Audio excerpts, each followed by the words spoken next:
श्रीमदप्पणाचार्यकृत श्रीराघवेन्द्रकवचम्। कवचम् राघवेन्द्रस्य यतीन्द्रस्य महात्मनः वक्ष्यामि गुरुवर्यस्य वाञ्छितार्थप्रदायकम्। ऋषिरस्याप्पणाचार्यः छन्दोनुष्टुप्रकीर्तितम्। देवता श्रीराघवेन्द्र गुरुरिष्टार्थसिद्धये। अष्टोत्तरशतम् जप्यम् भक्तियुक्तेन चेतसा। उद्यत्प्रद्योतनद्योत धर्मकूर्मासने स्थितम्। खद्योतनद्योत प्रतापम् राममानसम्। धृतकाषाय वसनम् तुलसीहारवक्षसम्। दोर्दण्डविलसद्दण्ड कमण्डलुविराजितम्। अभयज्ञानमुद्राक्ष मालालोलकराम्बुजम्। योगीन्द्रवन्द्यपादाब्जम् राघवेन्द्रगुरुम् भजे। शिरो रक्षतु मे नित्यम् राघवेन्द्रोऽखिलेष्टदः। पापाद्रिपाटने वज्रः केशान् रक्षतु मे सदा। क्षमासुरगणाधीशो मुखम् रक्षतु मे गुरुः। हरिसेवालब्धसर्वसम्पत्कालम् समावतु। देवस्वभावोऽवतु मे दृशौ तत्त्वप्रदर्शकः। इष्टप्रदाने कल्पद्रुः श्रोत्रे श्रुत्यर्थबोधकः। भव्यस्वरूपो मे नासाम् जिह्वाम् देवतु भव्यकृत्। आस्यम् रक्षतु मे दुःखतूलसङ्घाग्निचर्यकः। सुखधैर्यादिषु गुणो भ्रुवौ मम सदावतु। वोष्ठौ रक्षतु मे सर्वग्रहनिग्रहशक्तिमान्। उपप्लवोदधेश्येतुः दन्तान् रक्षतु मे सदा। निरस्तदोषो मे पातु कपोलौ सर्वपालकः। निरवद्यमहावेशः कण्ठम् मेवतु सर्वदा। कर्णमूले तु प्रत्यर्थि मूकत्वकरवाङ्मम। बहुवादिजये पातु हस्तौ सत्तत्त्ववादकृत्। करौ रक्षतु मे विद्वत्परिज्ञेयविशेषवान्। वाग्वैखरी भव्यशेषजयी वक्षस्थलम् मम। सती सन्तानसम्पत्ति भक्तिज्ञानादिवृद्धिकृत्। स्तनौ रक्षतु मे नित्यम् शरीरावद्यहानिकृत्। पुण्यवर्धनपादाब्जाभिषेकजलसञ्चयः।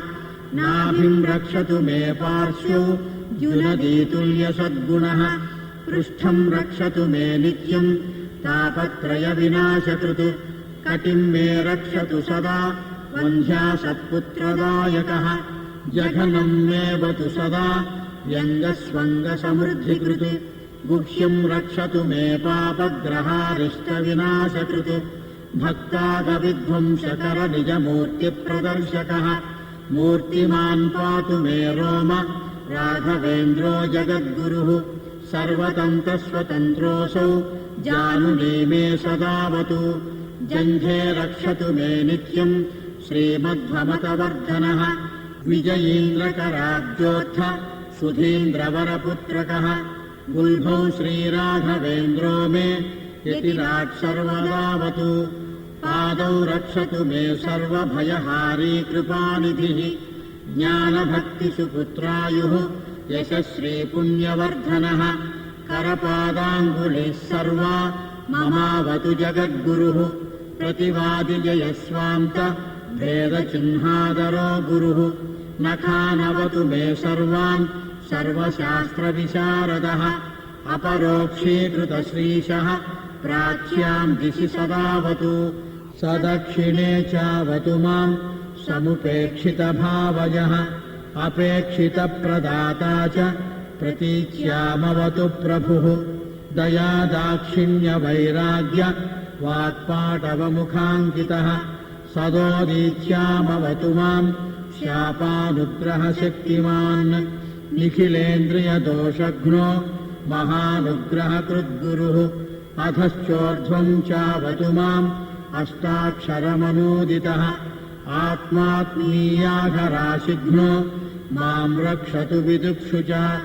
चतुर्णाम् च पुनर्थानाम् दाता प्रातः सदावतु सङ्गमेवतु माम् नित्यम् तत्त्ववित् सर्वसौख्यकृत् मध्याह्ने गम्य महिमा माम् रक्षतु महायशाः मृतपोतप्राणदाता सायाह्ने माम् सदावतु वेदिस्थपुरुषोज्जीवी निशीथे पातु माम् गुरुः वह्निस्थमालिकोर्धत्ता वह्नितापात् सदावतु समग्रटीका व्याख्याता गुरुर्मे विषयेवतु कान्तारेवतु माम् नित्यम् भाष्यसङ्ग्रहकृद्गुरुः सुधापरिमलोद्धर्ता सुच्छन्दस्तु सदावतु राजचोरविषव्याधि यादो वन्यमृगादिभिः अपस्मारापहर्तानः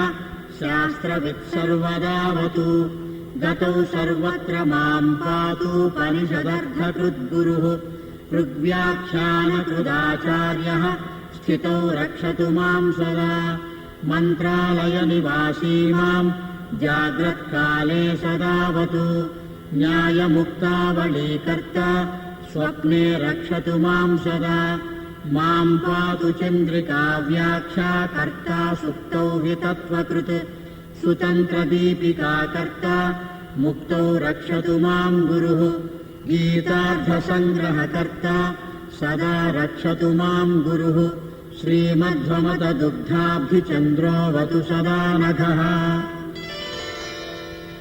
इति श्रीराघवेन्द्रस्य कवचम् पापनाशनम् सर्वव्याधिहरम् सद्यः पावनम् पुण्यवर्धनम् य इदम् पठते नित्यम् नियमेन समाहितः अदृष्टिः पूर्णदृष्टिः स्यात् येन मूकोऽपि वाक्पतिः पूर्णायुः पूर्णसम्पत्ति भक्तिज्ञानादिवृद्धिकृत् पीत्वा वारिनरो येन कवचेनाभिमन्त्रितम् जहाति कुक्षिगान् रोगान् गुरुवर्यप्रसादतः प्रदक्षिणनमस्कारान् गुरो बृन्दावनस्य यः करोति परया भक्त्या तदेतत्कवचम् पठन् पङ्गुः कोणिश्च पौगण्डः पूर्णाङ्गो जायते ध्रुवम् शेषाश्च कुष्ठपूर्वाश्च नश्यन्त्यामयराशयः अष्टाक्षरेण मन्त्रेण स्तोत्रेण कवचेन च वृन्दावने सन्निहितम् अभिषिच्य यथाविधि यन्त्रे मन्त्राक्षराण्यष्टौ विलिख्याक्रप्रतिष्ठितम् षोडशैरुपचारैश्च सम्पूज्य त्रिजगद्गुरुम् अष्टोत्तरशताख्याभिः अर्चयेत्कुसुमादिभिः फलैश्च विविधैरेव गुरोरर्चाम् प्रकुर्वतः नामश्रवणमात्रेण गुरुवर्यप्रसादतः भूतप्रेतपिशाचाद्याः विद्रवन्ति दिशो दश पठेदेतत्त्रिकम् नित्यम् गुरोर्वृन्दावनान्तिके दीपम् संयोज्य विद्यावान् सभासु विजयी भवेत् राजचोरमहाव्याघ्र सर्पनक्रादिपीडनात् कवचस्य प्रभावेन भयम् तस्य न जायते सोमसूर्योपरागादिकाले वृन्दावनान्तिके कवचादित्रिकम् पुण्यम् अर्पणाचार्यदर्शितम् जपेद्यः स धनम् पुत्रान् भार्याम् च सुमनोरमाम् ज्ञानम् भक्तिम् च वैराग्यम् भुक्तिमुक्तिम् च शाश्वतीम् सम्प्राप्य मोदते नित्यम् गुरुवर्यप्रसादतः